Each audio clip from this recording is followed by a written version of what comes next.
Jadi kita itu masih kurang air bersih kita. Kita punya visi dan rencana kerja sampai 2029 itu kita usahakan, ikhtiarkan agar akses masyarakat terhadap air bersih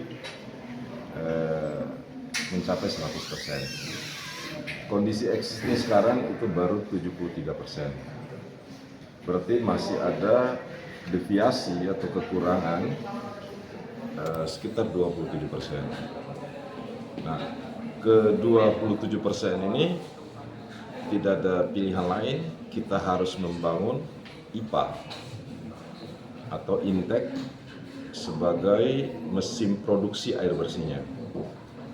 Karena jika pertumbuhan penduduk terus bertambah tapi intake kita tidak bertambah, maka pasti dalam 1, 2, 3 tahun ke depan itu pasti kita bermasalah, akan semakin bertambah deviasi kekurangan air bersih kita. Dan ini merupakan pelayanan paling dasar bagi masyarakat. Oleh sebab itu, kita sudah memasang target untuk Perum dan Tirta Kencana atau PDAM agar benar-benar fokus, intens dengan program untuk akses air bersih 100% sampai di 2029. Kami mohon doanya karena ini bukan juga pekerjaan mudah, tapi kita harus bersungguh-sungguh. Kami tahu tantangannya besar karena di samping itu juga memerlukan dana yang tidak sedikit. Diperkirakan untuk menuju 100% itu kita butuh anggaran sekitar 2 triliun. Nah, kalau 2 triliun tentulah APBD sangat tidak mungkin semuanya.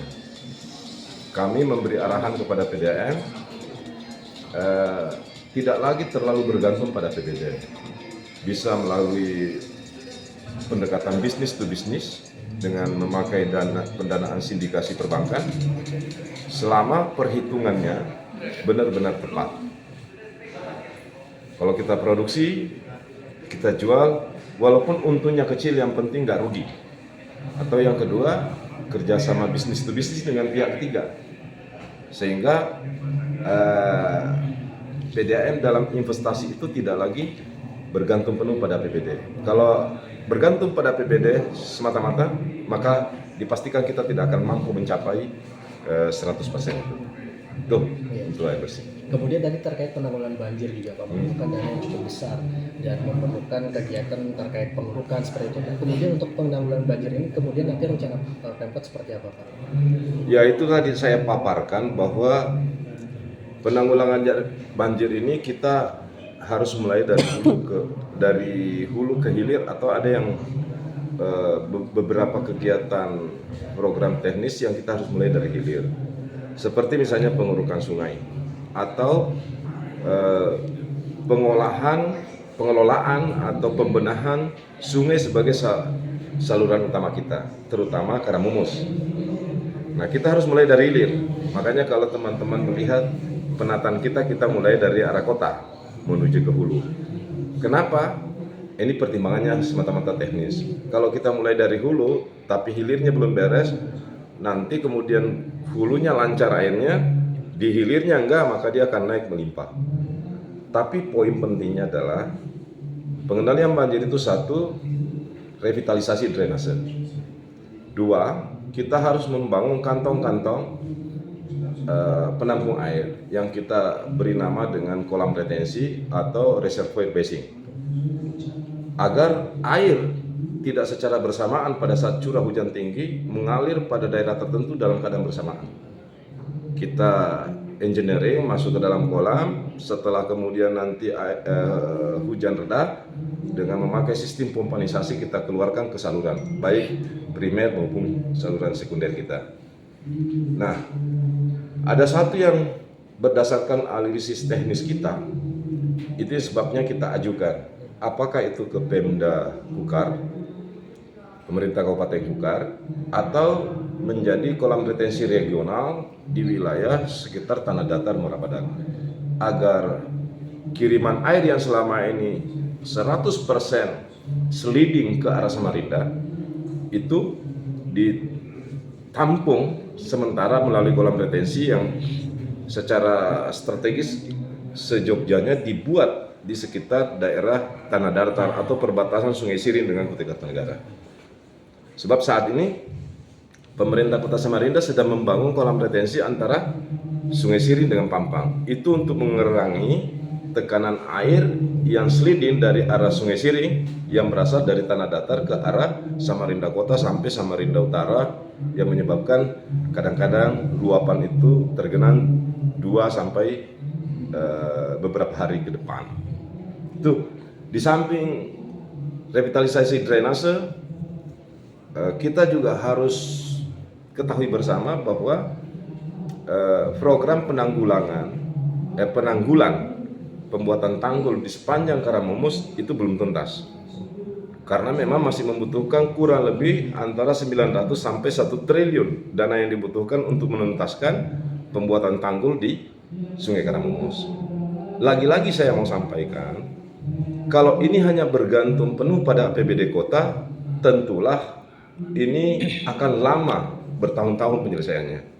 Tapi kalau terjadi sinergi dan kolaborasi, mudah-mudahan Pak Gubernur kita, Pak Haji Rudi Masud, dan Pak Wakil Gubernur Pak Seno Aji bisa membantu Samarinda agar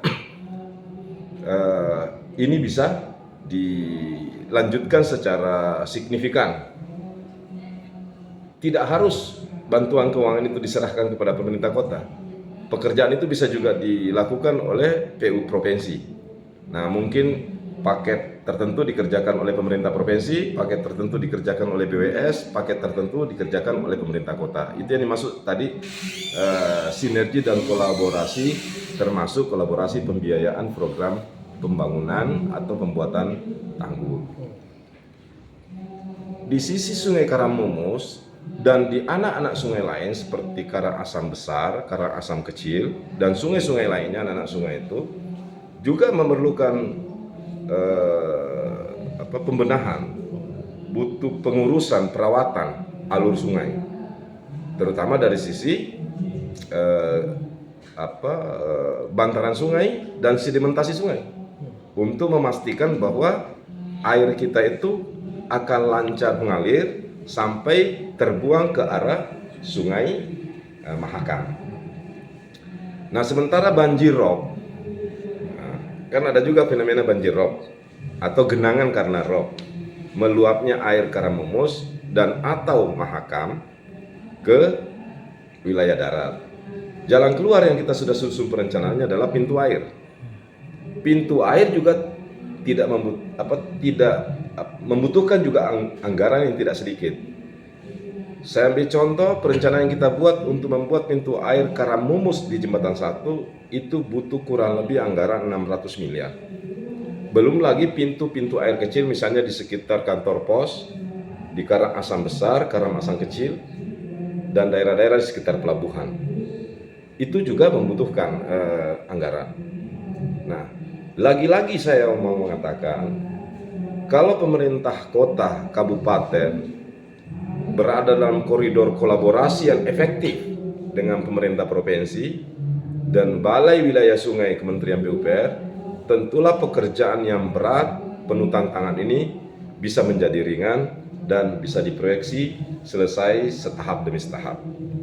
Tapi kalau kita tidak berkolaborasi, tentu ini berat, tidak hanya bagi pemerintah Kota Samarinda, tapi juga bagi pemerintah kabupaten kota yang lain.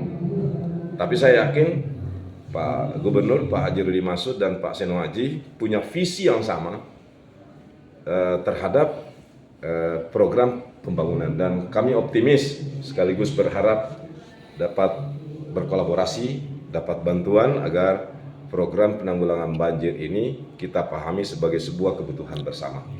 Tidak hanya kebutuhannya pemerintah Kota Samarinda.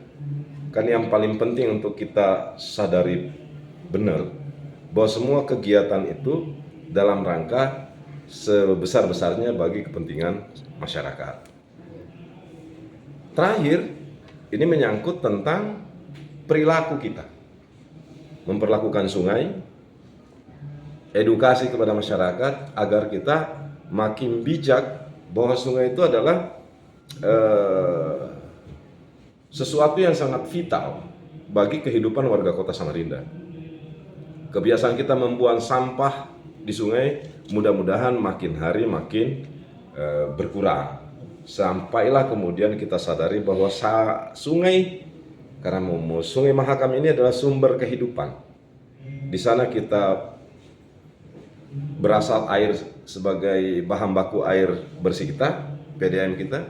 Di sana menjadi tempat lalu lintas perdagangan, tempat mencari rezeki bagi nelayan-nelayan kita, dan mobilisasi angkutan sungai kita juga menjadi sesuatu yang sudah diketahui secara luas, sehingga atas dasar itu semua mari kita perlakukan sungai kita dengan bijak.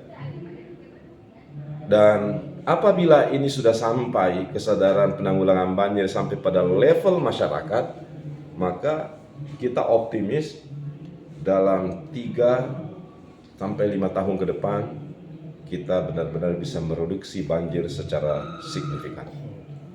Ya. Kemudian tadi kan disebutkan juga untuk Kota Samarinda butuh sekitar 3.000 sampai 4.000 hektar